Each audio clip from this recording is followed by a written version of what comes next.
আজ আমরা জাপানিজ ভাষায় গুরুত্বপূর্ণ একটি গ্রামার রুল সম্পর্কে আলোচনা করব, যেটি হচ্ছে কারা এবং মাদের ব্যবহার নিয়ে। কারা এর বাংলা অর্থ থেকে, মাদে এর বাংলা অর্থ পর্যন্ত। এই ফর্মুলা শুধুমাত্র সময় এবং স্থানের ক্ষেত্রে ব্যবহার করা হয়, অর্থাৎ শুধুমাত্র যেখানে সময় এবং স্থানের উল্লেখ করবে থেকে পর্যন্ত এই কথা দুটি যদি উল্লেখ থাকে সেখানে এটি ব্যবহার করা যাবে।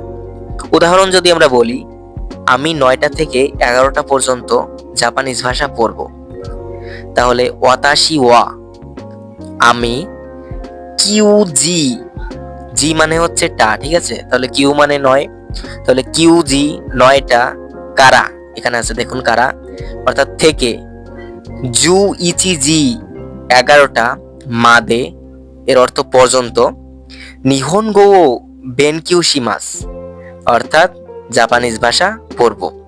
তাহলে কি হয়, ওয়াতাশি ওয়া কিউজি কারা জু ইচিজি মাদে নিহনগো বেনকিউ শিমাস, অর্থাৎ আমি 9টা থেকে 11টা পর্যন্ত জাপানিজ ভাষা পড়ব।